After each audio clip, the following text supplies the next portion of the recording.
Hello, everyone. Thank you for joining us today. I'd like us to get started. So allow me to introduce myself first. My name is Symone Askah.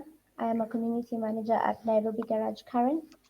For those of you who are not familiar with Nairobi Garage, let me just share with you something brief. Just give me 1 second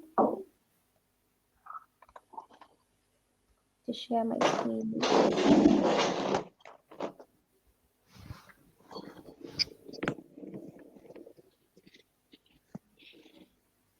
I hope you can all see that.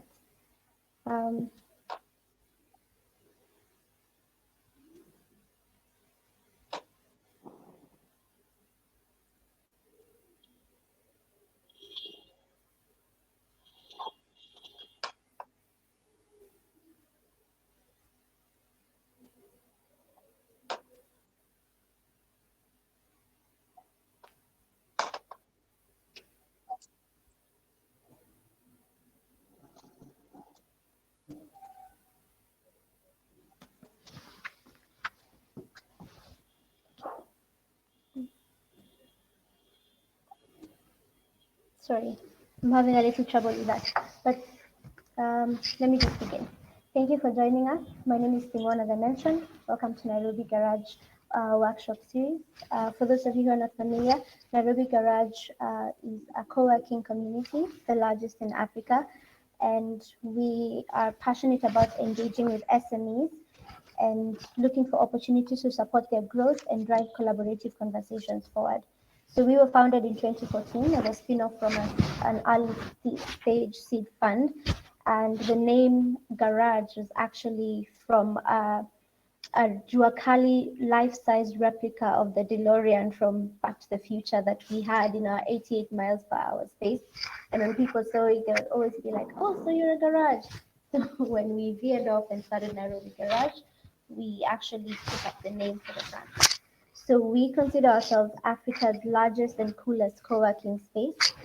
We have a number of branches in Nairobi, in Karen, where this is currently happening, and in Kilimani and Spring Valley, and we have a fourth branch coming up soon in Westlands. So we understand that for any business, having a functional and flexible and vibrant workspace is important for enhancing and attracting and retaining employees and just connecting your team to strategic resources. And so we offer flexible spaces that fit into your budget and provide your team with access to not just a workspace, but also a place to engage with Nairobi's business ecosystem. So we host workshops regularly to expose our members and our community to the larger business community in Kenya, and really to explore areas of interest to entrepreneurs.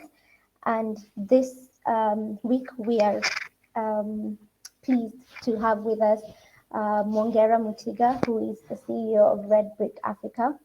He is a seasoned entrepreneur and researcher in communication strategies, a mentor, a coach, a trainer, so many hats that he wears. But today specifically, he's wearing the hat of a researcher, and he's here to let us know what is so big about market research in business. Why do we need to do research before we put out a new product or service? And he will explore many of the questions that we've asked before in your business journey, and we hope that you can engage with us. So for those who are new to Livestorm, which is the platform you're using, you can chat with us in the chat section. You can drop us any comments you have along the way. You can leave us your questions in the questions tab, which is next to the chat section.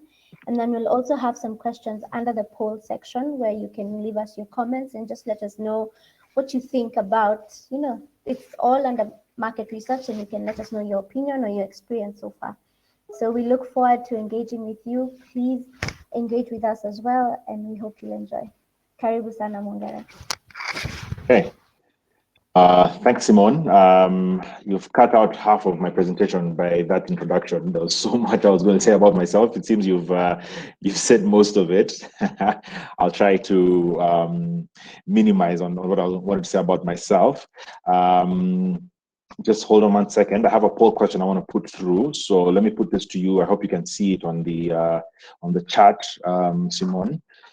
And I'll tell you when we can put that in. But for now, karibuni sana, welcome all of you. Thank you so much for taking the time to be here this morning. I know we're all busy people, we've got stuff we need to do, places to go, kingdoms to build, empires building, and all of that. But thank you for taking the time to speak, to listen this morning. My name is Mwongera Mutiga, and I do many things, but for the purpose of this conversation, I am a market researcher, and I run a company called RedBrick Africa, and we provide market research services for clients around East Africa.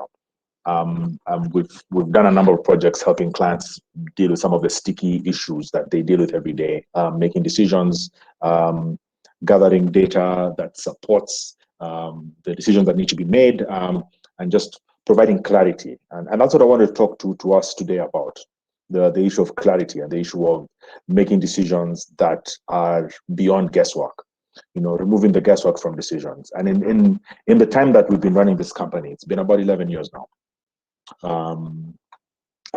Just slightly over 10 years. What has happened is we've seen a lot of businesses, a lot of our clients make decisions, well, before we came on board, decisions that were largely based on guesswork. And today I want to try and figure out or help us understand the difference between sound decision making and decisions that seem sound or that seem logical, but are not really based on anything substantive. And I'm hoping that by the time we're through this discussion, we'll be able to make a clear distinction between those two. Allow me to share my screen. We had tried this just now with Symone, so let's see if it's going to work.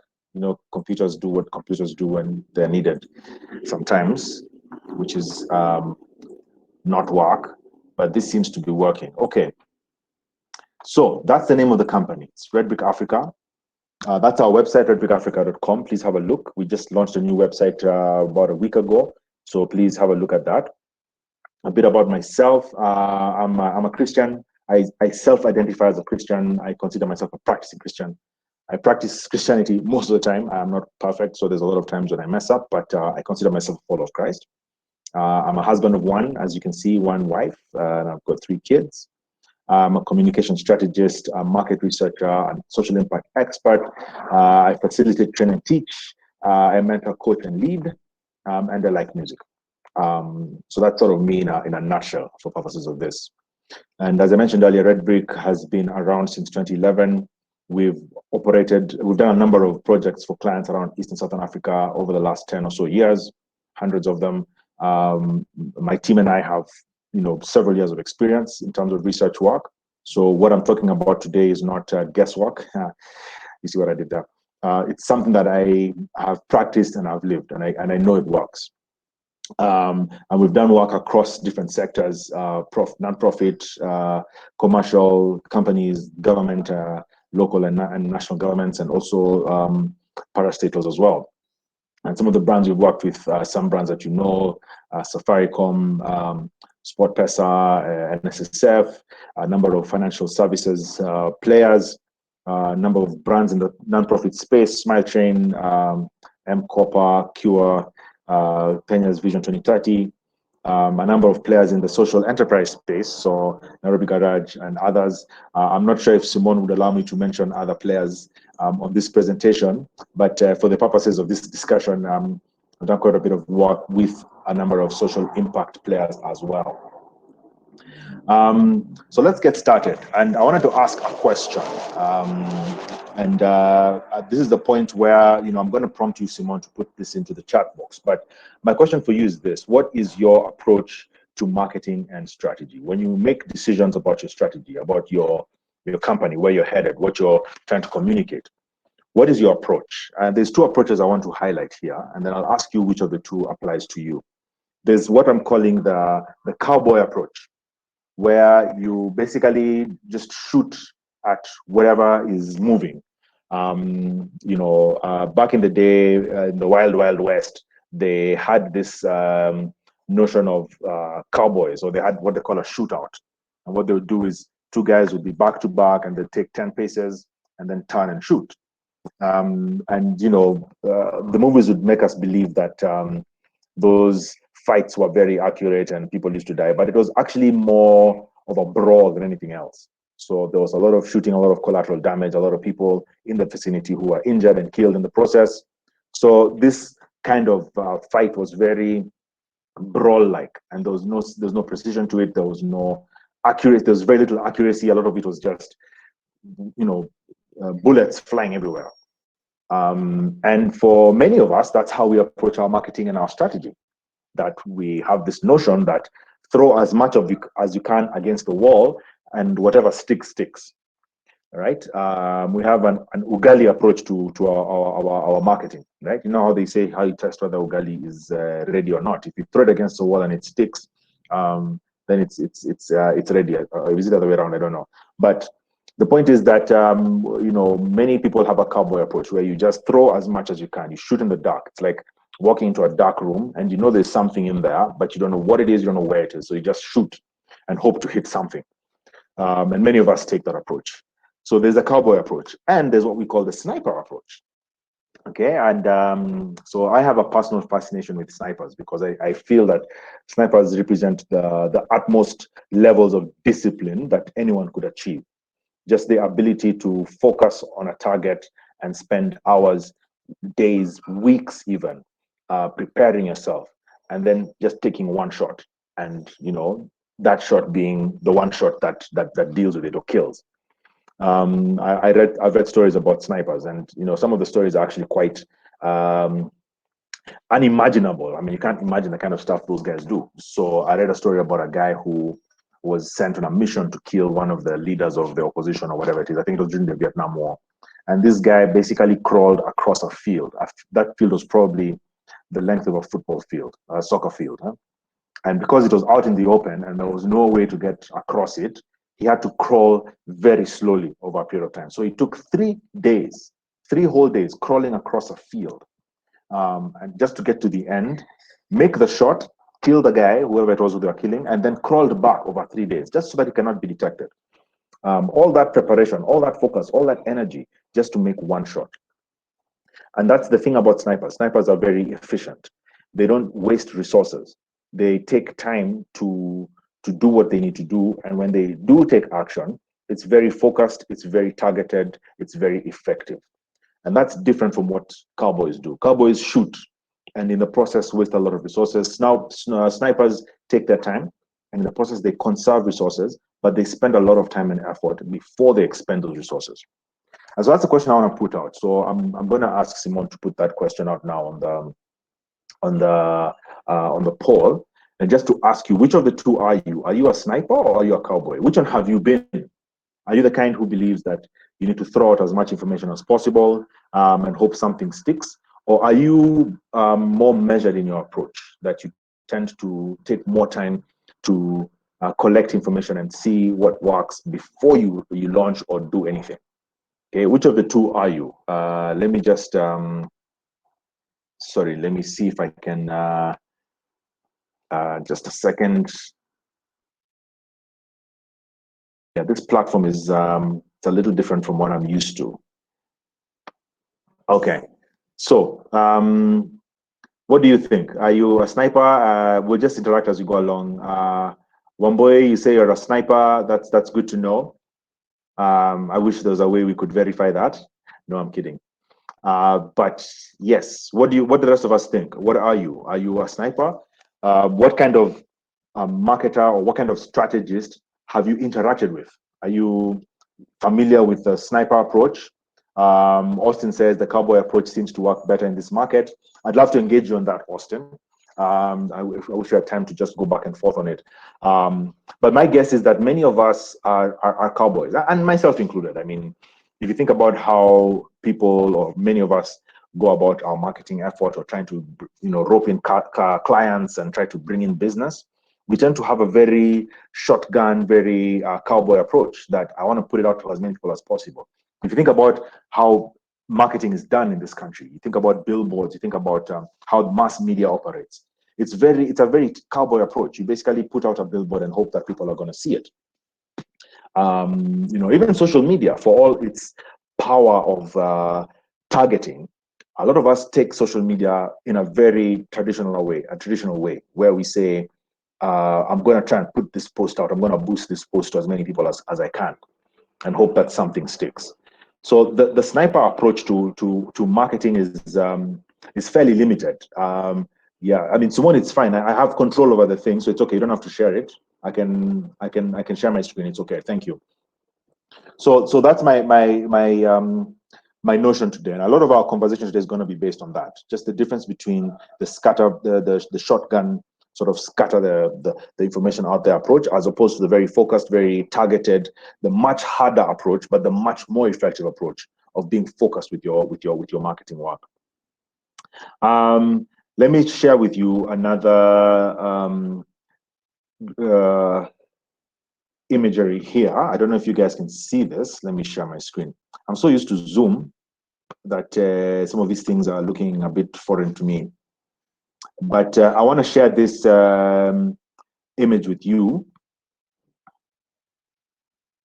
Yep, and this is the image. My question to you is this: gut feel or fact? This is another poll, and I guess maybe Symone, you can also help me with this. So, gut feel or fact? Do you follow your gut, or do you use facts when you make decisions? Okay, and that's the difference. You have people who base their decisions on how they feel. You know, you have an instinct. Do you consider yourself instinctive in terms of how you make decisions? That you know what needs to be done, and you instinctively know how to deploy resources and how to spend time, and you instinctively deploy them. You know, or do you base it on fact? Do you wait for facts before you make decisions?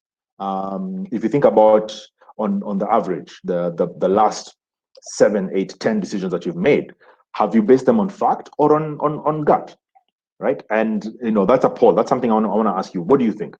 Are you a gut feel kind of person, or are you a fact kind of person? I find that the people who are gut feel people think that the fact people are time wasters, or they basically spend too much time analyzing and nitpicking and trying to pick out information instead of just making decisions. And I find that the fact guys tend to be very wary of the gut feel. You know, it's almost that you've seen those memes of the heart versus the brain. Huh? And that's the thing. You know, we kind of gravitate towards either side of this debate, where we are either using our instincts or we're using facts. It's not common that we're able to balance the two. And I'm hoping this session today will give us some insight into, you know, what's the best way to navigate those. Yeah, let me stop sharing so I can see some of the comments on this chart. Let me see. Okay, so a lot of gut. You guys have got guts. See already there. Someone is saying sniper for starters, cowboy with time, mainly because of patience, feeling so many other areas are doing better. Yeah. Some are gut, some are feeling, some are fact, a little bit of both. Let's say it takes me a certain direction, then I use facts to verify. So gut to some degree, and then facts. Okay, thanks, Wamboi. Any other thoughts? What are you? Are you a gut thinker? Are you an instinct shoot from the hip sort of person, or do you wait for facts and do things in there? And so you can see there's a lot of similarities between the gut approach and the cowboy approach. Just, you know, this makes sense, let's do it, vis-a-vis the sniper approach, which is sort of factual. Let's take time and build a case, make this thing make sense, and then we fire the shot. Yeah. So I think there's kind of a parallel we're seeing here, or two sides to this particular issue. Okay, interesting. So I have some things to say. I'm going to make a statement, and some of you are not going to like me after I say this, but I am the speaker, and I have the mic, I have the con. So yeah, you have no choice but to listen to me. Yeah.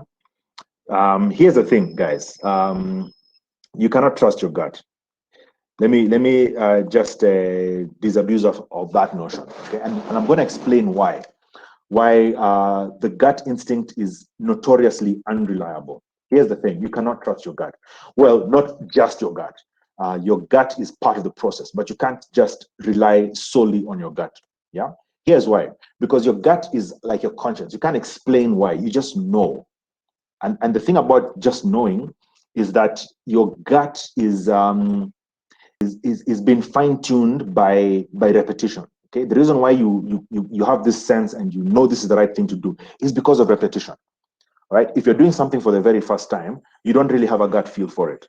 You're sort of just shooting in the dark and you really don't know what you're doing.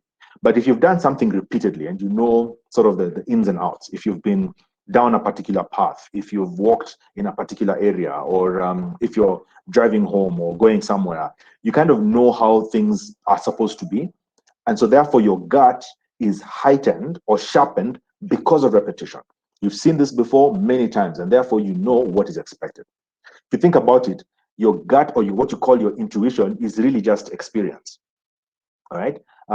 What you call your heightened instincts is just experience. If you ever encounter a situation or scenario that you're not familiar with, then your gut goes out the window because you've got no intuition, no experience to fall back on. The reason why accountants have a natural feel for numbers and the accounts, and they can look at a balance sheet and they can see where the issues are, and they can instinctively tell when someone is trying to BS them, it's because they have experience. They've done this hundreds of times, thousands of times. And that, what you call your gut experience or your gut feel, is really just experience, and it's because of repetition. But here's the thing. In the world we live in today, things are so dynamic, your past experience doesn't really count. Yeah, if you think about it, yeah, how many things are happening around you that you had no idea were happening, say a month ago, or 6 months ago, or a year ago? If you think about what happened last year with the COVID pandemic, and it's still ongoing, so many things changed as a result of COVID. I would argue that life as we know it changed irreparably. Communication as we know it changed. Work as we know it has changed permanently. We're never ever going to work the same way we worked at the end of 2019 or the beginning of 2020. We have changed permanently. And that's a thing, because there's so much change, because things are so dynamic. What you call your gut or your instincts or your intuition is no longer reliable, because you don't have that experience to rely on or to back up your gut. Okay? So your gut has been completely recalibrated. Okay, and what happens is, when we continue to insist on intuition, especially in the face of such dynamism, it's basically just guesswork. Okay, so your gut feel in the face of a very dynamic, changing environment is basically just guesswork. And for many of us, it becomes an excuse to ignore new information. Anything that does not fit into your paradigm, you ignore, because you don't feel like you have an instinct for it, and therefore it doesn't matter. It's not important. You can be presented with a new situation, with a new problem, or with a new reality even, but you choose to ignore it. There are so many people who have lost livelihoods and jobs and businesses as a result of the COVID pandemic. But it takes somebody who has a clear perspective of themselves to realize that things are no longer what they were. Life as we know it has completely changed, for them to accept this new information and act on it. The problem with the instincts, the problem with gut, is that because gut is based on experience, it's very easy for you to ignore what does not fit into your mold or your present reality or your present perspective of reality. And that's a very dangerous place to be. People who are like that, we have a name for them. They're called delusional. I don't want to insult anybody because you guys are all professionals. You guys know what you're doing. But let me put it to you guys that detached from facts, your intuition is just guesswork. You're basically hoping that whatever you believe is going to work. When we think about long-range planning, and we say we want to plan over the next 5 years, anything that you can plan beyond a week or even a month is basically just guesswork. You're basically hoping that things will work. It's a wish. You're wishing that things will go the way you want. If there's anything that 2020 has taught us, is that your best laid plans are just that, plans. They could go awry anytime. So do you still feel like you're a gut leader? Let me stop and get some feedback. Have I stepped on toes too much? You guys want to kick me out? What do you think? Are you still a gut leader? Do you feel like you make decisions from the gut? Do you think that fact is better? Let me hear your thoughts. You can plonk your thoughts into the chat there. Do you disagree with what I've just said? Do you feel like I'm also just talking all the side of my mouth? Do you feel like what I'm saying is sensible, or do you completely disagree with it? Feel free to, by the way. This is a free space. This is a democracy. Tell me what you think. I'm seeing people say, Wamboy, you're saying I've told you the truth. I'd like to think so. David, seems like fact is better. Fact anytime. Okay. Seems like I'm swaying the audience in my direction. And we'll talk through some of this. And one of the things I want to talk about today is yes, Wamboy disagrees with me in the unknown. The gut might help navigate based on what you base your gut on. Okay, fair enough, Wamboy. I'd love to engage with you on that. And when you say you base your gut, or what you base your gut on, I'd love to know what that means. If you can also chat me up and tell me what your perspective is on that. So you're free to disagree with me. That's fine. And if you disagree with me, I'm gonna kick you out of the room. No, I'm kidding. You feel free to give me your thoughts around that. Yeah. Facts require research, which is expensive and often unreliable. Okay. I'm not sure about unreliable, Wangoe. I guess it depends on how it's done, and I'm hoping that we can discuss that. Anyway, so let's move on. We don't have too much time. Let me share my screen again. This is so different from Zoom, Aki. Let me see. Yeah, it's a good thing though. Yeah. So my personal view is that the gut is, you cannot completely remove the gut from your decision making. There is definitely space, room, value in following your instincts, but your gut on its own is untrustworthy. It's not enough. You need to back it up and be able to have more than just the gut, more information. And I find that just relying solely on gut feel is really just guessing, and for many people it allows them, or it gives them an excuse to not deal with reality for many cases. So let me talk briefly about what I would say are 6 fallacies in marketing and strategy. We're talking about marketing, we're talking about strategy. And these are fallacies that I have seen, I have experienced, that I have also had in my own experience, that I sometimes also have to deal with.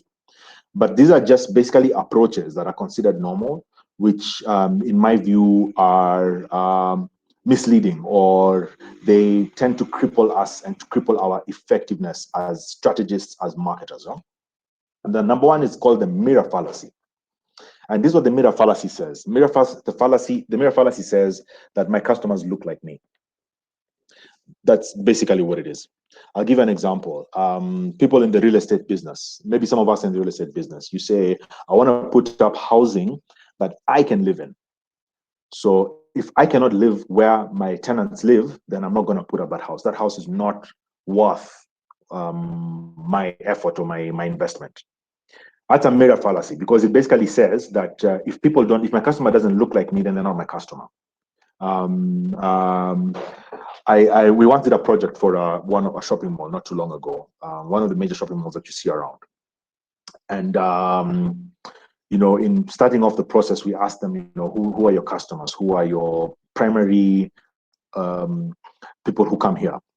And they gave us this whole lofty idea of, my customers are these UN type, red plate, Prado driving, family of 5, 3 kids, and a dog, with a trolley full of all the fancy stuff you find in the supermarket, and they eat Kellogg's, and they eat granola, and they have all this fancy life, and they painted this rosy picture of these amazing, wonderful customers who come to the shopping mall.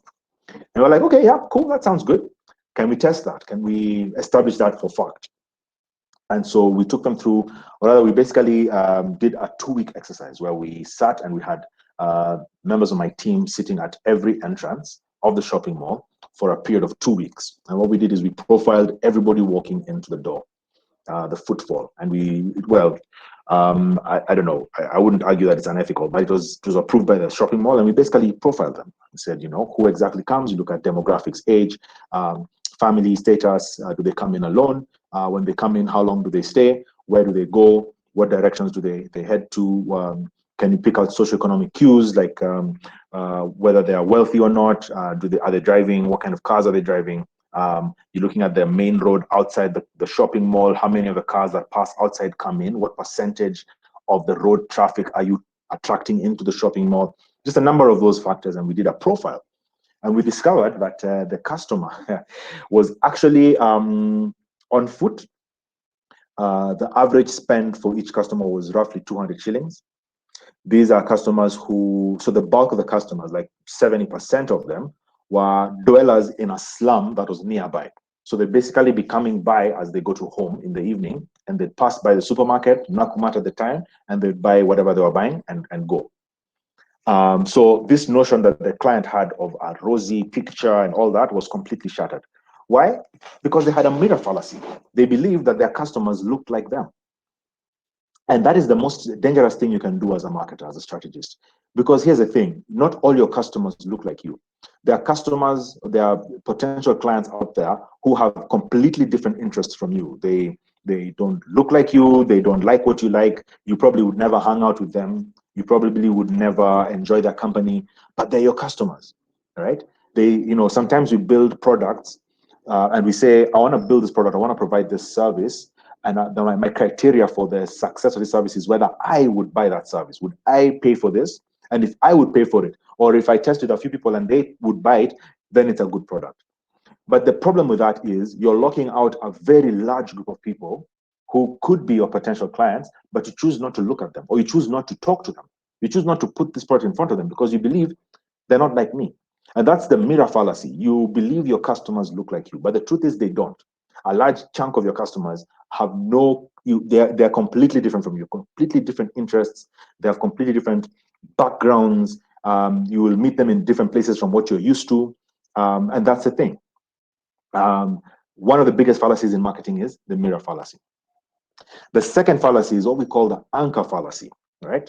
And the anchor fallacy basically says that the first information that I receive is the only correct information there is.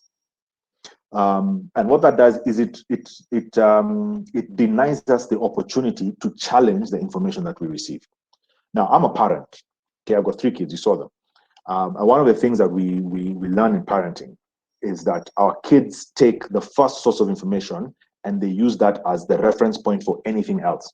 So if you tell your child, tell your son, your daughter, don't have sex before marriage, or if you're going to do it, then protect yourself, then they're going to take that as the truth. Now, if anybody else comes and says, it's okay, you should, it's fine, it's nice, it feels nice, you like so and so, they'll take that information and measure it against the anchor information and say, my dad told me this, therefore what you're saying cannot be true. If you flip that equation on the other side, then they will look at the information that they're receiving from their friends, and when you come to them and tell them, you need to stop doing this, or don't take crack because crack will kill you, they'll say, I'm not so sure, Dad, my friend takes crack and he seems to be okay. So the thing about the anchor information is that if you don't challenge the anchor information, then you can end up going down the wrong path. And that's especially critical for us today. Number one, because there's so much new information that comes across our path every day. And then number two, not all the information you receive the first time is still accurate, okay? You still have to be able to challenge and to interrogate whatever whatever you're coming across. And so that's the thing about the anchor fallacy. When you believe that what you heard the first time is the only truth, then you fail to challenge it, you fail to interrogate it, and then you end up sticking to that path.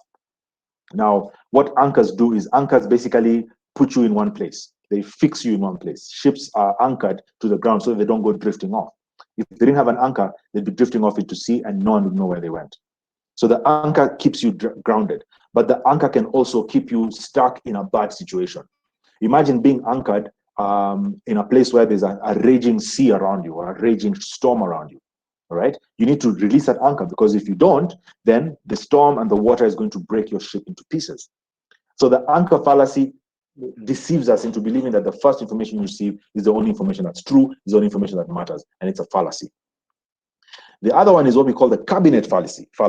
Okay, and this is all proprietary stuff. So if I see any of you posting any of this stuff on your social media without quoting me, I'm going to sue you, right? This is all RedBrick proprietary information. So quote it, but quote us as well. Tag us, RedBrick Africa on LinkedIn. Anyway, we have the cabinet fallacy. Okay, and the cabinet fallacy says anything that does not fit into my nice square boxes is not true. And what the cabinet fallacy, or rather the filing cabinet fallacy tells us is we have a set way of looking at life. We have a set, boxes where we've put all this information. And so anything that comes our way, it has to fit into these boxes. We have to find a place to put it. And if we can't find a place to put it, what do? We throw it out. And what it does is it prevents us from interrogating or dealing with information that doesn't, or that challenges our core beliefs or the things that we know. Okay. If I believe that life looks this way or people look this way, it's the same. The cabinet fallacy is what causes racism. It's what causes bigotry. It's what causes sexism. It basically says, in my world, women are supposed to do 1, 2, 3. This is my filing cabinet, and this is where women go. And if I come across a woman who does not fit into my filing cabinet, then I'm going to toss her out, or I'm going to disregard everything that she says. If I come across somebody who is a different color or a different look from me, and they don't fit into my nice structured box, which I have spent days, hours, weeks, years building, and they don't fit in any of those boxes, then they don't matter to me, they're dead to me, I'm going to throw them out. The cabinet fallacy is one of the leading reasons why a lot of marketing work, a lot of strategy work does not work, because people refuse to accept information that does not fit into your structured, wonderful cabinet that you've spent weeks building. Okay. And we need to walk away from that. We need to be able to accept information that doesn't fit into our boxes. Better yet, we need to remove the box, remove the cabinet, build it again if you have to. Okay. If you come across anything that's challenging what is already set in your structures, you need to be able to say, we have to find a place for this. And if this is not fitting anywhere, then let's put another cabinet, or let's create another cabinet where we can fit that information so that we don't toss out stuff that matters or stuff that could be important in the future. Then the next fallacy is what we call the sacred cows fallacy. And this is a story that I tell all the time whenever I tell stories. Symone knows the story. I told it to her. The Apple Inja at the food area, and I don't know. I hope you aren't bored, Symone, because I like telling this story. This story is amazing. And these are the story is called the barbarians at the gate principle. So long ago in medieval Europe, there never used to be sovereignty of nations. It just basically used to be the biggest army takes everybody else's land, full stop. And so this army besieges a village somewhere in the middle of Europe. And you know how sieges go. They basically lock down the town and nobody comes in, nobody goes out. The town basically eats up its resources to a point where they cannot survive anymore, and they surrender to the besiegers. So the village got to that point where these barbarians had now surrounded these guys and they were about to run out of resources. But this village had a herd of sacred cows that were kept in the middle of the village. Huge herd, hundreds of cows. And they basically said, these are our sacred cows, they are our gods, they are our symbol, this is what we stand for, and so therefore we're not going to touch these cows. And what ended up happening? You can imagine what happened, right? These guys ended up being besieged. They refused to touch their cows. What happened? They ran out of resources. They couldn't defend the gates anymore. They couldn't defend the walls anymore. The barbarians ran over the walls, found those sacred cows. Do you think those barbarians worshipped the cows or kept them as sacred? Of course not. They ate those cows, killed them, and moved on with not a shred of guilt. And that's the thing about the sacred cows. The fallacy tells us that there are certain things that we do, certain parts of our business, parts of our operation that are sacred cows. We cannot touch them under any circumstances. And this is what we stand for. This is our brand. This is what represents us. We have many examples of companies in the past that have tried to protect the sacred cows, and those sacred cows ended up being slaughtered by the enemy or by the barbarians, so to speak. We have companies like Kodak, which the sacred cow was photo paper or the film. And as a result, they were completely massacred, and their cows were eaten, and they moved on. Kodak still exists, but it's a shell. It's a fraction of what it was during its heyday. The sacred cows fallacy leads us to believe that there are certain parts of our business which, because for sentimental reasons or because of operational or branding or identity reasons, we cannot touch. That this is who we are, and we cannot change who we are. So therefore, don't touch that. But here's the thing, if you don't touch that, then those barbarians who are outside your gate are going to come, and they're not going to feel a thing when they completely massacre and outdo and disrupt and tear up whatever it is that you had held sacred. Do not have sacred cows in your business. Do not have sacred cows in your strategy. Everything is open to review. Everything is open to change. You can decide at any point, we're going to slaughter these cows and we're going to put up something different in its place. Because if you don't do it, somebody else will. And it will be worse for you. Then we have something called the armchair fallacy.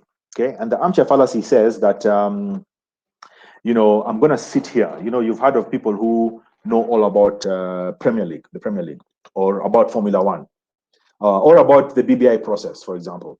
And, you know, there are people who have got so much information, but they sit in their armchairs and they do nothing about it. There are people who can analyze for you and tell you who the Formula One guys are and all that stuff, especially about Premier League and all that stuff. But they are armchair people. They've got no skin in the game. What the armchair fallacy tells us is, I can do the minimum effort, I can put in the least effort and still get a good return. Here's a good example of the armchair fallacy. You want to launch a new product, we want to do something new, we want to get into a different space. So what do?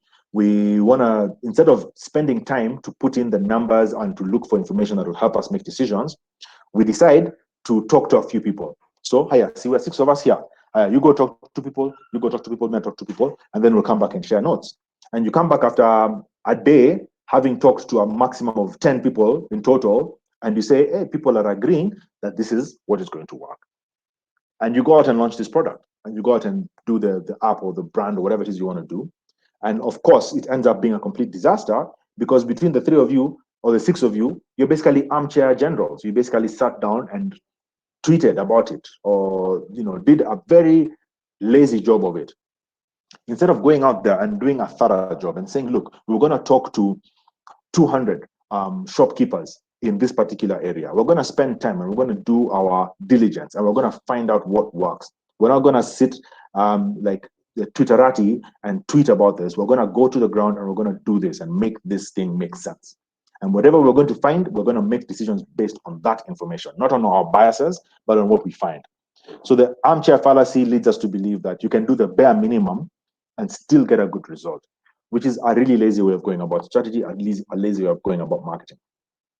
And then we have what we call the big picture fallacy, which is a bit of, it's a bit controversial, this one, but let me try and explain it. So the big picture fallacy says that anything that does not fit into our big plan is either untrue or not worth the effort. And so, you know, you hear people saying, you know, may have a big picture thinking. I like looking at the bigger picture.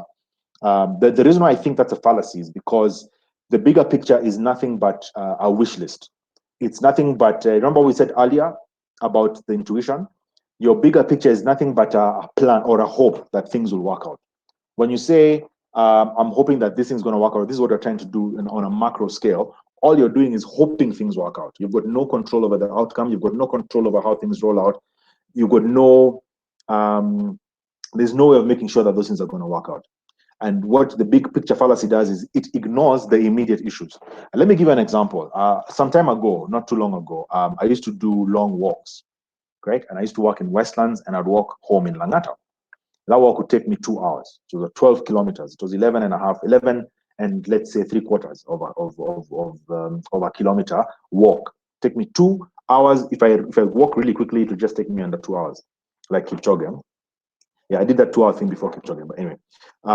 So the 2-hour thing, what would happen is you're walking from Westlands and you're headed towards town. So using Wayaki, where you walk all the way to Nairobi Stadium, then you hit Langata Road and go up.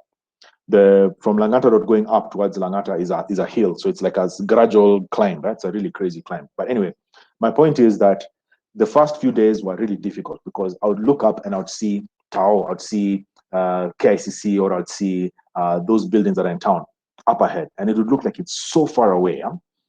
And I'd immediately get discouraged and I'd start walking slower. And that's what the big picture does. The big picture points at something that is so far away that you've got no way of predicting or showing how that will work. Instead, what I was encouraged to do is to focus on the next step. Yeah, don't think about the big picture. Think about what's happening next to you. What is the next step? Think about the junction that is 10 meters ahead of you. Try and get there. Think about that person who's in front of you, who's walking. Think about as you're walking past people, I want to try and pass that guy, and I want to try and pass that guy. So you're taking incremental steps. Okay, and because you're sort of already in a specific direction, within no time you find yourself in the middle of town. Okay, the big picture fallacy tells you you have to focus on that big image. You have to walk with your head up there, looking at that thing. Otherwise, you're going to lose direction. Why would you lose direction? You already have a path. You're already heading in a certain direction. Instead of focusing on that big picture, focus on the next step. What is coming next? Right? And in many cases, as marketers, as strategists, we want to think about the big thing because it sounds lofty. It sounds intellectual that I have the bigger picture. I know what I'm doing. I know where I'm going to be in the next 10 years. No, you don't. You don't know where you're going to be next week. You don't know where you're going to be tomorrow, this afternoon. You've got no idea. You've got no control over any of those things. All you can do is focus on the next step. What do we need to do next? Okay. The big picture um, allows us or gives us an excuse to ignore the immediate things that are in front of us.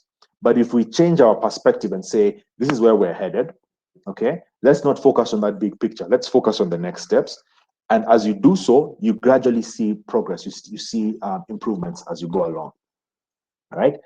It's like the ladder illustration. You know, if ladders, the reason why ladders have got small rungs or the rungs have smaller distances between them is because it's those incremental steps that take you places. Imagine if ladders had a meter between each rung. Can you imagine what it's like trying to climb a ladder where each rung is a meter apart? It's like climbing a wall every time. But if those rungs are a foot apart, then it becomes much easier to make progress. So the big picture is a fallacy. You cannot focus on things you can't control or things that you can't even see. You need to focus on the next steps. Let me stop sharing and just see some feedback. Let me see. Okay, any thoughts about this? Anchor fallacy bias occurs when people rely too much on pre-existing information or the first information they find when making decisions. Okay, Nokia Wambui, yes, quite true. Next immediate steps, quite true, Victor. Sorry, Joseph and Wambui, glad to be here. Kenneth, thank you. You're late. We have a fine for guys who came late, so just send M-Pesa to. No, I'm kidding. But yeah, this is going to be recorded, so you'll see it. You're learning about your personal biases. That's good to know, Beatrice. Trust me, Beatrice, we all have these biases. I certainly have them, big time. Me, I have that big picture bias, big time. So, you know, we're all learning something new here. But, you know, those are biases that that affect, or there are fallacies that affect how we make decisions. And the reason why this is important for this conversation is because we often make decisions as business people, as strategists, as marketers, with a lot of those fallacies in mind. And they bias our decision making. They make our decision making less effective as a result. So which one are you? Which bias is yours? Which fallacy do you have? One boy, we create big pictures but allow room for editing as we take next step. Yes, I would say so. I would think, you know, for me, I think the value of a plan is in giving you a direction. It's like telling you, we want to go to town, right? And the way to go to town is to follow this path. So the plan puts us in this direction, but we don't focus on that target. We don't say we're going to look at that building in town and focus on that. We have a general direction of where we want to go, but our focus is on the steps. What are we doing incrementally every day? What is the next thing that happens? This has happened. We have changed this. We tried this event, it didn't work. What about this? So if we focus too much on the bigger picture, what we end up losing is the little details, and it causes us to ignore what's happening around us every day. It causes us to not factor those in, and we remove anything that doesn't seem to be aligned with our bigger vision. So it's counterintuitive, this thinking. You know, we often think about vision as being this long-term thing, long range, but I can tell you, you have no control over the future. Zero control. You have no idea where you're going to be this afternoon. You have a plan, you have an idea, and you can focus on saying, I'm going to be in this meeting tomorrow at this time. But all you can do is focus on the next steps. Okay, I'm going to do this after this. I'm going to write this note after this. I'm going to send this email. It's always about the steps. And if you don't focus on the steps that you're taking, and you focus on the bigger picture, you end up losing out on the detail that you need to focus on. Ivy, asking a couple of questions. I'm going to come to those a little later because I have a bit of a section that I want to talk through. Just talking about the fallacies. If I can just try and explain how to overcome some of those fallacies from my experience and from my perspective. Let me share my window again. I'm getting the hang of this. Symone. So, in my opinion, how to overcome the fallacies is, number one, Profile your clients, find out who it is, be honest with yourself to avoid the mirror fallacy. Okay, don't assume you know, find out. Do the diligence, do the numbers. The hardest thing about research is the repetition, and it's the diligence, it's the detail. The research is not talking to 2 or 3 people. Research is going through this thing and asking the same questions over and over and over and over, and talking to the people, profiling these people. Even when you see a trend beginning to emerge in your data, you stick with it. You say, we're going to talk to 100 people, we're going to talk to 200 people, and you keep doing it. A lot of people give up after 5 people because they think, there's already a trend emerging here. Okay, and what that does is it biases you, because now you think that that's the trend, so you start looking for those answers in the following respondents. But research is about rigor, it's about the detail, it's about spending time to do this. There are a lot of people who find research very boring. Anybody who's done an MBA or any master's degree, or any degree for that matter, will tell you they hate the research part. Now, me, I'm different. Me, I love research because I love getting into the detail. I love getting into the numbers and saying, this seems to be a trend, but let's see whether this trend holds up. And you keep talking to everybody. If you're going to do a desk study and look at people's social media profiles, or look at people's LinkedIn's, if you're doing marketing and you want to sell your product to a certain category of person, you know, the diligence requires you to go through that list and to profile all those 500 people on your list, one by one. It takes time. It will take you weeks to do it, but eventually you'll have data that makes sense. Many of us give up after a day, or we say, this is already working. I'm looking for marketing managers in a particular field. I have 200 of them on my LinkedIn. Instead of going through them one by one, I just pick 2 or 3. It's the armchair approach. And you hope that things are going to fly. You have to go through the details. The other thing is you have to challenge the assumptions that you've made. Any information that you have, challenge it. Whatever you think is right, or whatever you think works, challenge it. It might be wrong. Look out for something that's new. Look out for fresh information, for fresh thinking, for fresh approaches. Don't get stuck in a rut where you say, this is how we do things. Don't have your sacred cows and say, this is what we do. No, you can do things differently. You can take a different approach and change things. Disrupt yourself. Be the ones to do things differently. You know, there's always somebody who can do what you do, but do it better, do it faster, do it cheaper. Let that person be you. Because if it's not you, then somebody else is going to come and is going to take over what you're doing. Your client is open game for anybody else. Somebody else can come and say, we do what they do better than they do. Okay, we're cheaper than them, we're faster than them, we're better than them. You be the one to change that paradigm. Disrupt yourself. Because if you don't, somebody else is going to come and take over. I remember once Java had this shop. I can't remember where it was, but they had an outlet somewhere, and then they opened up a new one. I think it was probably like 100 meters down the road. And I kept asking myself, why would they do that? Why would you open 2 branches? Aren't you splitting your resources and becoming less efficient? Until I realized what they were doing.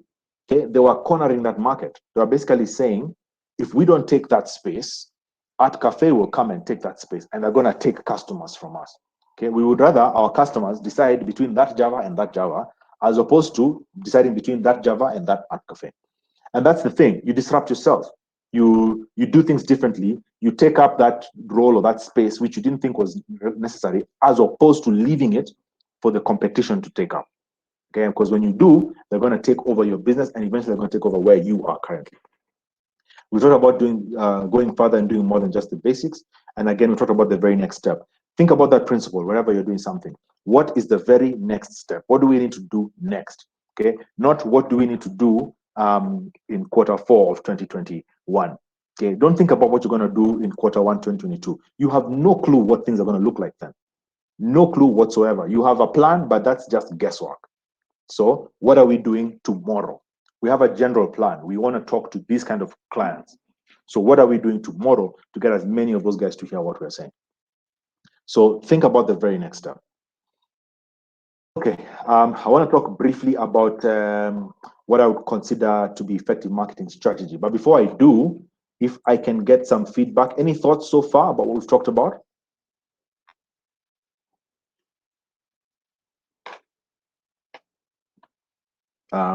Okay, maybe I can take a couple of questions now. So Ivy is asking, what should an entrepreneur put first, brand identity or aggressive marketing? I'm always confused on where to spend my resources. I'm not so sure, Ivy, how you define those two, brand identity and aggressive marketing. To me, it doesn't sound like they're it's a choice between the two. It sounds like an apple and oranges situation. If I understand you correctly, you're referring to the need to build a brand as opposed to the need to sell a product. If I'm understanding you correctly, do you want to pop in and say something? Yes. Okay. Yes. So, good question. That's an excellent question. I think it depends on what you're doing. I think it depends on what your business is. There's some businesses where the brand is a long-term strategy, one that works. It's sort of like a big picture issue that by building a brand, I'm able to then target customers who might not know me now but will know me later. I would say, and again, it's also sort of it's kind of like a yin yang situation, because aggressive marketing is successful because of a strong brand. But you're an entrepreneur. There's only so much time you have. There's only so many things you can do. My personal opinion on this is, you as a business, you started a business for a reason. You have a certain skill set that you can deploy in different situations. That needs to be your focus. You need to show people what you can do. Now, your brand will be built in the process, because as you show people what you're doing, people will know about you. I think it becomes dangerous when you want to try and build a brand without showing people what you can do, because marketing does that. When you're out there selling and telling and pitching and out there putting in bids and all that stuff, you not having a track record does not take away from your ability to do what you say you can do. So focus on what you can do. Your brand will be built as you go along. If you focus on building a brand, you're going to spend a year, 6 months trying to tell people, to convince people, to show people how awesome you are without showing them how awesome you are. Yeah. So I would say focus on doing what you can do. Focus on telling as many people what you can do. Many of us shy away from having those conversations with clients because we believe clients will not take us seriously because we have nothing to show for it. We've got no track record to speak of.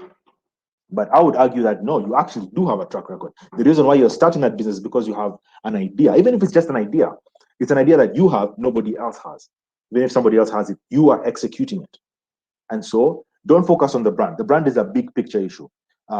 Focus on the clients. Focus on the very next step. Who are you talking to next?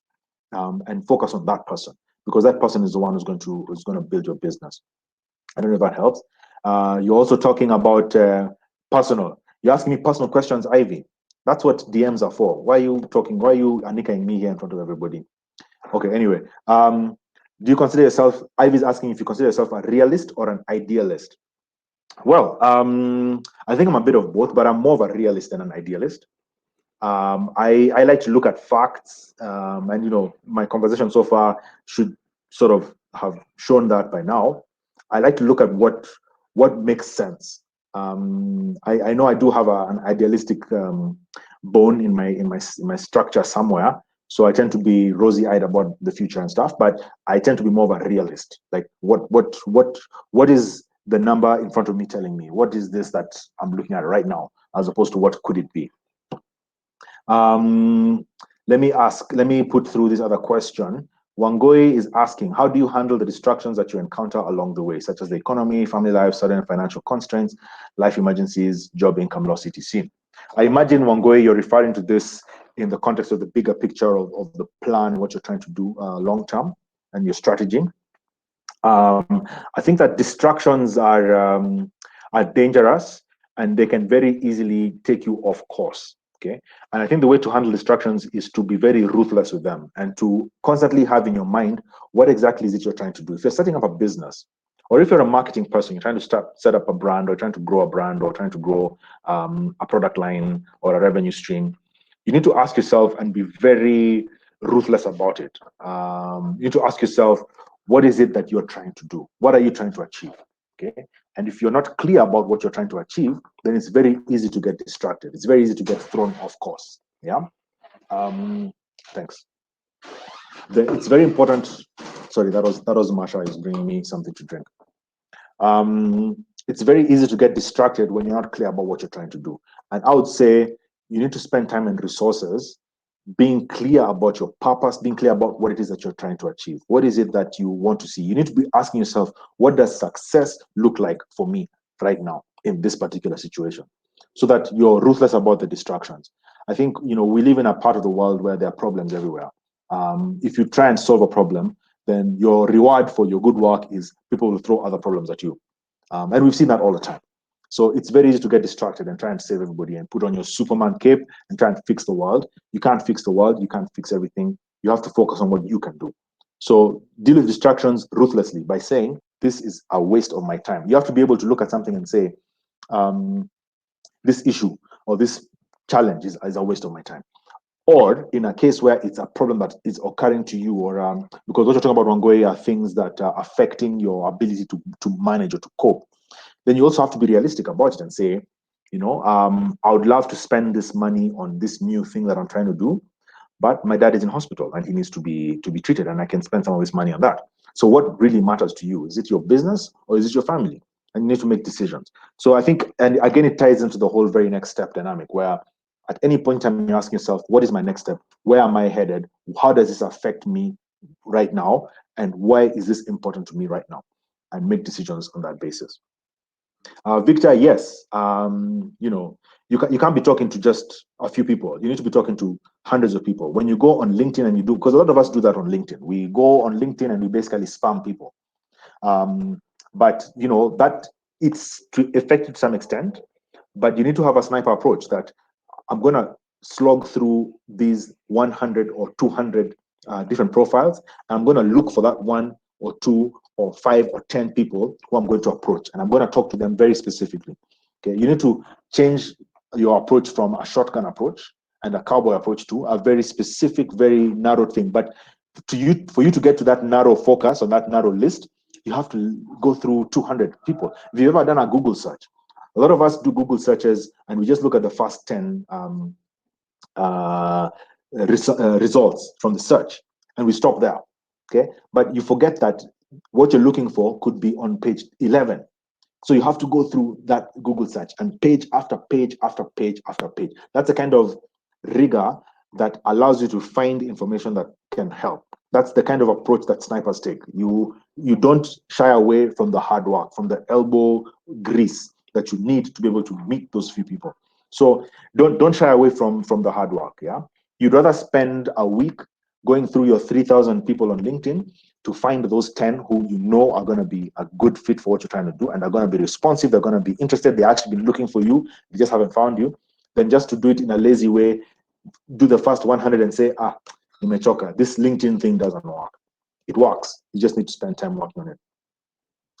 Is it possible to be a victim of all, depending on the situation one falls into? Yes, absolutely.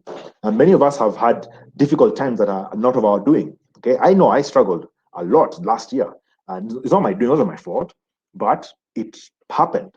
So the question is, are you going to sit there as a victim and say, life is tough, life is unfair, COVID messed me up, and so therefore, life sucks?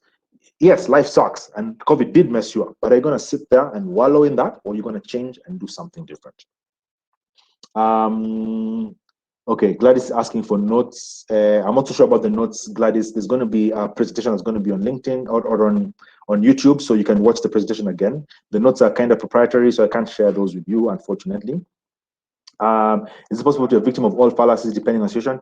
Yes, I think it's possible to be all of those things. I think many of us, to some degree, have all of those biases and those fallacies in our business decision making. So it's just a question of being able to identify it. I think the challenge comes when you don't see it. You don't have a realistic view of yourself, and because of that, you assume that you have certain things in order when they're not really in order. So yes, it's possible to be. I think every one of us, myself especially, has one or more of those biases that influences your decision making on a regular basis. Yes, Sacred Cow has, okay, thanks, Symone. I think you've explained about this. Okay, so that's been explained. Okay, cool. I want to move on. Symone, correct me if I'm wrong, but we have, I have another 24 minutes or so before I need to end this.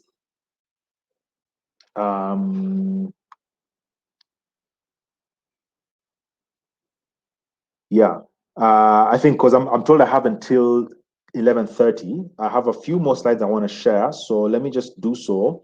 These are slides that some of us may have seen before. If you've ever been in a workshop with me, I have explained this. This is part of what I explain as part of strategy for marketers. And in order for us to be effective as marketers, in my view, there's three things you need to think about. One is your audience, two is your message, and three is how you present it on your presentation. And all that is guided by insight. So for the audience is the question of profiling. Audience is 5 things. It's who, so age, gender, demographics, what do they look like, socioeconomic factors, all of that. Who are you talking to? You have to be clear about that. When are you talking to them? So this is the frequency, this is the regularity, this is timing, seasons, etc. Do your customers or does your audience have a season to when they are more amenable to what you're telling them? So you have to be clear about the when. You have to be clear about the what, and the what is about the behavior of your audience. Okay, what do they like? How do they purchase? What are their decisions? What are their patterns? What are their behaviors? The why, what drives them? So the what is more about what they do or their behavior. The why is sort of their motivation, what drives them, what is their passions. And then the where. So the where is how do you touch them? What are the touch points? So when you think about your audience, you have to think about the 5 W's: who, when, what, why, where. And being clear about all those allows you to focus on the audience that matters. Because here's the thing, for every 50 people you talk to, there's 2 or 3 who are not only interested in what you have to say, they've been looking for you. Can you imagine that there are customers out there who are looking for your business? They've been searching, they have struggled, they have tried other people, and you are there and can do exactly what they need. Okay? There are people out there who, believe it or not, will spend extra money to have you as their service provider, because you do things in a way that they like, you interact with them in a way that makes sense to them, you provide them with a service that adds value to them, and you have customer service that makes them feel valued. Right? There are customers out there for you. For every 10 people you talk to, for every 100 people you talk to, there's going to be 1, 2, 3, 5, 10 who are just the people you need. They're going to pay you on time. They're going to give you latitude to make decisions. They're going to rely on your expertise. They're not going to stress you. And they have the resources to pay for whatever you need. You just need to ask yourself, am I talking to the right audience? And if you're spending too much time talking to the wrong people, then that is time that you're taking away from speaking to the right people.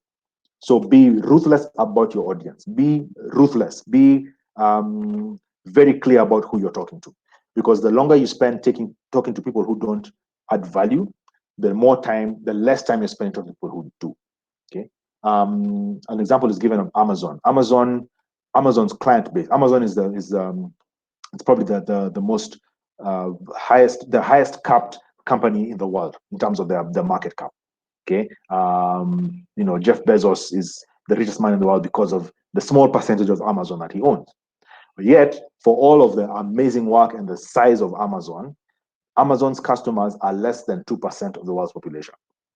Okay, so you can build a company that is so profitable, you can build a product that is so amazing and is making money and revenue left, right, and center, that is serving a very small group of people. It's possible to do that, right? So don't spend time focusing on everybody. If I ask you who your customer is not everybody. You have a very specific customer, and sometimes you don't know who that customer is. So I would say spend time to find out who is your audience. Be very clear about it. Be very ruthless about it. If it means cutting out people who you feel are wishy-washy and they might be, let's talk next week or Tonga after COVID, cut those guys out. Be focused on the guys who will give you value, who will patronize your business. And that is often a very small group of people. Spend time finding out who those are. The second thing is the message. So the message is about value proposition. So ask yourself, why should people care about what you're saying? So yes, you have this amazing app. Okay, you have this amazing product. You're an amazing person. You can provide this amazing consulting service or product to this person. So why should they care? What exactly is your value proposition? Okay, what is it? And the value proposition is saying this is important to you for ABCD reasons. That's the kind of thing you should be telling your customer. You don't tell your customer that this is a good thing that everybody's using. That's not a value proposition. A value proposition puts the ball in their court and makes them see why this is important for them. Your message needs to differentiate you from everybody else. What makes you different? Why are you different from everybody else? You know, we always like to think that we're unique, that what we're doing is completely different from everybody else, that we're trailblazers and we're pioneers and we are doing things nobody else has done. Newsflash, guys, what you're doing is not very unique. Huh? There are people doing something similar or variations of what you're trying to do. The question is, how are you different from those guys? Never assume that you're the unique guy who's doing what nobody else does. That's a filing cabinet fallacy. You're basically saying nobody else does what I do, so therefore anybody who does is either doing something completely different or is not my competitor. You don't even see them at all. But you have to assume that there are people doing what you do better, faster, quicker, or whatever than you. So the question is, what are you doing that's different from what everybody else does? Then emotional appeal. Okay, people make decisions based on emotion. Most decisions that we make are based on emotion. So the question is, how can we use the data and the information that we have about our customers and our audience to be able to make an emotional appeal to them? That emotion could be anger, it could be fear, the fear of missing out. It could be the emotion of joy that they receive or satisfaction that they receive when they get what they need from you. What is your emotional appeal in your message? Clarity. Cut out the clutter. What is it that you don't need to do? I saw a billboard the other day for Kotu, and of course, you know Kotu is our comrade Atoli. And you know, I kid you not, this billboard had a huge picture of Atoli. We all know who Atoli is, and there was fine print. I kid you not, there were paragraphs on that billboard, huh? And then there was like a whole slew of contact information for Kotu, and it's numbers after number after number after number, and a website and an email and a social media and Facebook, and it was just a cluttered, noisy billboard. Okay, nobody's going to call a phone number in traffic. Okay, people are not going to do that. It's if it happens, it's once in a blue moon. Most people are going to either go on social media, or they're going to remember a website, or they're going to remember a handle on social media, or they're going to remember an image. Okay, and they're going to go back and say, I saw this image on this billboard somewhere. What was it about? And they go look for it. So cut out the clutter. You don't need all that information. So ask yourself in your messaging, do you have information in there that's not necessary, that's not relevant, that's not important? Cut it out, and you'll be more effective that way. And then the call to action, critical. What do you want people to do? So people know about you. So what?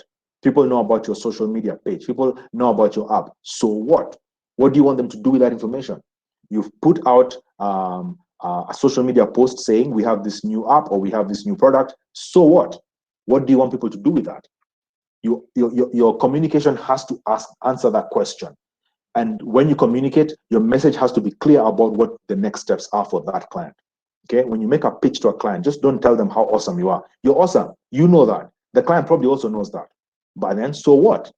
What do you want them to do? You need to be able to get to a point where you can even close that client right there in the pitch and tell them, now that you know what we can do for you, we want to do this particular project for you. Okay, can we provide you with this particular service? Okay, can we send you the papers so that you can sign, so that you can start this thing off? Okay, ask yourself, what is your call to action? What do you want these people to do with the information that you give them? Once you've profiled your audience, once you've clarified your message, be clear about what your ask is. And then there's a presentation. So presentation is about setting, where you do it. For many of us who are in the service industry, your conversations are personal, so you're talking to people individually. So ask yourself, where is this at the best place? What's the best place to meet this guy and talk to him where I can have the maximum impact? The tone is how do you put out your message? You don't want to seem condescending. So for example, you don't go tell somebody that you guys are failing. Your business is failing because you're not doing 1, 2, 3. Right? Or you guys are losing market share and you guys are useless at what you do, and your marketing people are useless, so therefore talk to us. That tone can make the difference between ingratiating yourself with the client and making you that step closer to closing the sale, and just putting them off and they stop talking to you altogether. So your tone is very critical. When you speak to your clients, don't dismiss them. Don't treat them like they don't know what they're talking about. Don't treat them like they are such idiots because they've never talked to you before. No, they're not. They've just never met you before. So make them feel like, they've just not met you yet. They've been doing awesome work, but their work can go to the next level because of you. Yeah, don't be dismissive in your tone. And then timing. Okay, you have to do it at the right time. People take up golf, and David, you on this. I can see you here. I know David, you golf, and a lot of people take up golf. Some people take up golf for the wrong reason. Yeah, and David, you can testify. I'm sure you've met people like those who just go to the golf course just to make pictures. Okay, you've got no interest in the game. But what you forget is people who play golf because they like the game. Okay, you can imagine going to play some game that you like, a board game or something of the sort, and the whole time you're playing the board game, the guy next to you is busy pitching new ideas. Instead of focusing on the game, the guy is busy telling you about his awesome business. You can imagine how irritating that is. Yeah, that's the same effect we have on clients when we go for the golf angle without having a passion for the game. Okay, if you end up being in a 4-ball with, say, Chris Kirubi and who else, Mutai Kagwe and all these big shots, are you going to spend your time telling them about your business ideas, or are you going to spend your time focusing on the game? Okay, those guys will be far more impressed by somebody who knows the game that they won't talk to you later. So timing is critical. You don't just pitch to people all the time. There are times when that pitch is actually offensive to people. So be clear about your timing, because that's part of the presentation. Those are like the 3 broad areas of effective marketing strategy. Be clear about your audience, be clear about your message, be clear about how you present, and you're likely to be a lot more effective. Here are a couple of tips. Go into detail, find out who you're talking to, find out what makes them tick, why it's important for them. Do your homework, get into the details. No detail is irrelevant. Okay, don't make assumptions. Don't be an armchair general and just assume that you know what's going on. If you don't know, find out. Be clear about what you know, be clear about what you don't know, because what you don't know will bite you. I'll give an example. We once did a pitch. No, not a pitch. Actually, we did a project for a client. Okay, and this client is in the food processing space. Okay, and they're a huge operation. If I told you the name, you'd know them. They are huge. They're all over the place. And we made a pitch to them. They accepted our proposal, and we did a project for them. And when we were making the final presentation of the report and what we had prepared for them, I remember we were in a room full of people, and there was a whole expatriate crew of people who were there. And there was one guy in particular, I remember, who was sitting right at the front, almost in my face, and was asking me, peppering me with questions and all that stuff. And I thought this guy was the MD of the company. And so I was paying special attention to him. I'd listen to him, I'd answer his questions, I'd be focused on him, I'd body language, you meet up people's body language. I was doing all of that, man. I read the book, I threw the book at him. And I thought, we're doing a good job. And out of nowhere, some guy sitting in the corner, Kenyan guy, elderly guy, probably in his mid-60s, raises his hand and he asks me a question. Okay, it was a simple question. I fumbled it because I didn't take it seriously. I didn't think it was something important to ask or to answer. Turns out that guy sitting in the corner was the MD. Okay, all these expatriate guys who are in my face were experts who were brought in, but the main decision maker was that guy. I hadn't done my homework. We fumbled that presentation. We've not been called for work from those guys ever since. But maybe we need to call them back again and see. Maybe the MD has changed. But we basically fumbled that thing. Why? Because we did not do our homework. I did not do my homework. And what I did not know bit me because I ended up completely fumbling and messing up with the one person who really mattered. So do your homework. Don't make any assumptions. Before you go into that presentation, know who you're talking to. Find out what they're all about and make sure that your presentation makes sense. Resonate with them. Appeal to people, okay? Timing is everything. We've talked about that. People gravitate to people who they connect with. Yeah. If you've ever traveled abroad, every time you meet a black face, if you're a black person or if you're a white person and you're here in this country, every time you meet somebody who looks like you gravitate towards them. You connect with them, even though you've never met them. You could be on that train in Germany and you see a black face and you're like, hey, that guy's my brother, man. And you're like, hey, Niaje Buddha, that guy could be from Chad or Benin or, from Haiti. He's not your brother. He doesn't speak Swahili, he doesn't speak English either. But just because he looks like you gravitate towards him. And that's a reality in life. People gravitate to people who they connect with. There's a certain image, a certain shared interest. That's why people do business on the golf field, because there are shared interests on the golf green. People do business in other clubs. So you find people are Rotarians. So you have an interest in social work and in giving back. So you end up gravitating together and doing business together. People do business from cycling clubs. You end up having a shared interest. People gravitate towards people they connect with. So you need to ask yourself, what kind of connections do I have with this person that I'm talking to? And let those connections inform how you proceed with your pitches. And then, most importantly, call to action. What exactly do you want? What does success look like to you? Before you go into any meeting, before you send any email, ask yourself, What do you want that person to do with whatever it is that you're telling them? What does success look like? Do you want that person to respond with an email? Do you want that person to just read the email and know? Do you want them to sign up for a particular service? Do you want them to go to a certain website? Ask yourself, what is your call to action? Never send an email which doesn't have a clear call to action in your head. Be clear what you want out of that email. Is it information you want to pass across? Especially if it's a marketing email or if it's a marketing activity, be very clear about what you want. What does success look like? Ask yourself, so what? Okay, just because you have a Facebook page doesn't mean that that everybody has to follow it. Ask yourself, so what? What do you want out of that interaction? What do you want out of that email? What do you want out of that procedure or whatever it is that you're doing, that meeting, that Zoom call? What does success look like to you? What do you want? And put that into clear view when you're doing it. Make it clear as you're sending out that email. I want you to do this for me. I want you to go to this page and do this. Don't just send them and tell them I'm so and so. You want a meeting? Tell them I want to have a meeting on this day. These are my 3 options. When are you available? Be clear about your call to action. And that way you'll be a lot more effective. If you don't have a call to action with your email, then don't send it. Don't send it.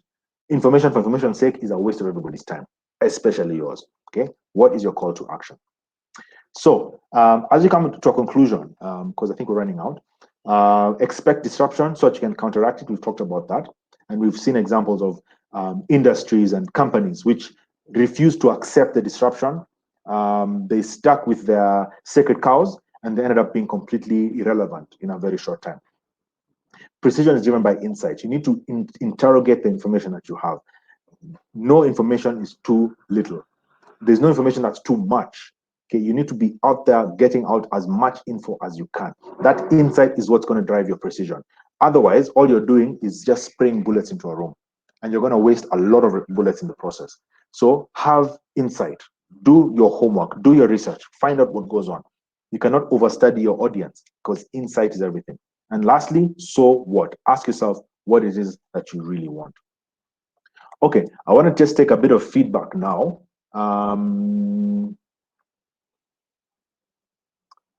Yeah, any thoughts so far? What's the YouTube channel? Will this be posted? I don't know. I think it's, oh yeah, Symone, you've answered that. My examples are spot on. Thank you. When you play well, they respect you and want to spend time with you. Yes, David, yeah. I've had opportunities to be on the green. I don't play, not yet, but I've had opportunities to walk with people on the green. And I know that people are focused on the game. Guys don't have time for at the business, at the yap, at the, oh, I have Kirubi for 3 hours, so I'm going to talk to him and I'm going to blast his ear off and he's going to leave with a deal. It doesn't work like that. People don't respect people who don't respect them. Right? If you're not going to spend time and focus on the game and do what needs to be done, then you're basically wasting everybody's time. Yeah, thanks, Ivy. That's very kind of you. Thank you, very kind of you. Ivy says, I'm an amazing teacher. Thank you. I'll send you the what we agreed on M-Pesa. No, I'm kidding. Identify your fallacy and act on it. Right? Act on it. What it is that you're biased about, what it is that you do wrong, and change it. Do it differently. You have the opportunity to do so. So, I mean, I've been circling back to the purpose of today's session. We were talking about making successful, accurate business decisions. And I think that's the bottom line. We need to be able to deal with our fallacies. We need to be able to be very diligent in our research and spend time to focus on what matters. We need to be very focused on our call to action, what we want out of the interactions. And most importantly, we need to do our homework. Get your facts right. Your instincts are unreliable. What you're calling your instincts and your gut is guesswork at best. You're in a situation where there's so much new information, there's so much that has changed, there's so many things that are not what they used to be, so much has changed in the world. All you're calling instinct is basically guesswork. So forget about the guesswork. Get your facts straight. Do your homework, do your research. If you're going to go out and market to people, do your homework. Be a sniper. Don't just shoot things in the air. Don't just shoot in the dark. Be very precise about what you do. Okay, for you to make successful business decisions, you have to do your homework. You have to do your research. If you don't do your research, you're basically guessing. Your instincts, your gut is very unreliable. Let me tell you just briefly about what we do and what we can do for you. I was told I can make a shameless pitch, which I'm just about to do. So, you know, as a company, as RedBrick, what we can do for you is we can help you do this work. We can help you do the analysis that you need. You could be a small company and you're feeling like, you know, RedBrick is this big, expensive, whatever. No, we're not. We're able to handle whatever it is that you're dealing with. Maybe you're dealing with a marketing issue. Maybe you're trying to launch a new product. Maybe you're trying to get in a new space. Maybe you're a new business trying to set up shop here in Kenya or wherever you are in East Africa. Talk to us. Contact us. We can help you. I'm going to give you a free consult. So everybody who's on this call, if you talk to me in the next 2 weeks, I'm going to give you a free consultation. Right? This consultation, we typically pay upwards of 50,000 for this. That's how much you charge for it. So if you talk to me in the next 2 weeks, I'm going to give you a free consult. We're going to sit down. I'm going to give you an hour of my time, and we're going to think through what it is that you're challenging, what your challenges are. We're going to brainstorm. We're going to try and see what the next steps should be. As a free strategy analysis session, I'm offering that to this group. Could talk to me. Let's see how we can set it up. That's my email address, mutiga@redbrickafrica.com. That's my number. You can reach out to me on phone or on WhatsApp, and there's my website as well. You can reach out to me at any time. This expires in 2 weeks' time, which I believe is the end of May. But I'm giving you a free 1 hour analysis strategy session. Please talk to me. Let's see how we can help each other. But I do believe you can do better with what you're already doing. You're already doing an amazing job. Take it to the next level, and we can help you do that. We do market research, we do insight and exploration, we do consumer behavior, industry analysis, analysis and reporting. You have this huge database, you have all these customers you've been talking to over the years, you've developed this whole list of people. How can you analyze that and see what makes sense for you and for a business? We can help you think through that. Thank you. That was where I stopped for now. Let's see, any questions, any thoughts? Okay, tell us how to set up freebies. Yay, freebies, yay. But you make sure you come with muffins. Huh? If you don't come with muffins, you're not allowed. I'll have people setting up, I have my team with at the gate with a list of people who should come with muffins. So send me an email.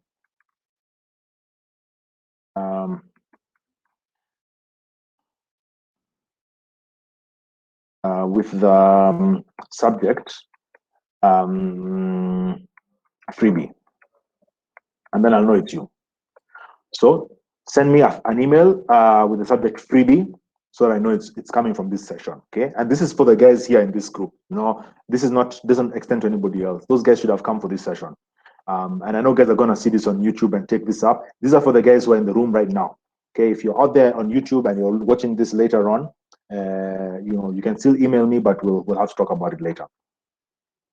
All right, thanks. Anything else you want to talk about? Anything else you want to add? Any other thoughts or questions? You want to see the slide with the contacts?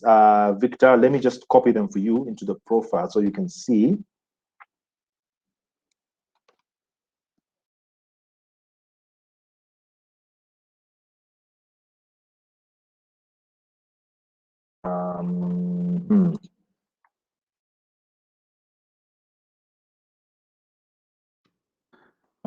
And then my website is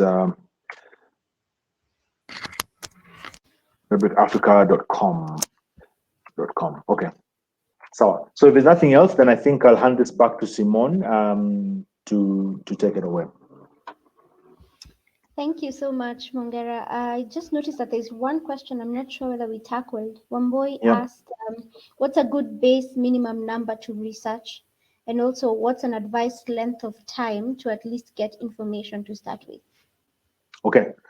So Wamboy, that depends on a number of factors. I think generally the rule that we have in the research space is that your N, or your number of respondents, should be a minimum of 100. And this is for research people who you're going to talk to, respondents who are going to give you feedback. So we want to shoot for an N of 100.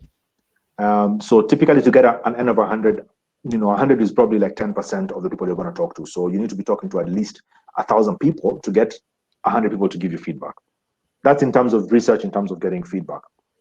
In terms of marketing and trying to get your word out there, I think it really depends on the nature of your business. There are some people who, you know, your business requires you to do 2 or 3 deals in a year, and that's enough.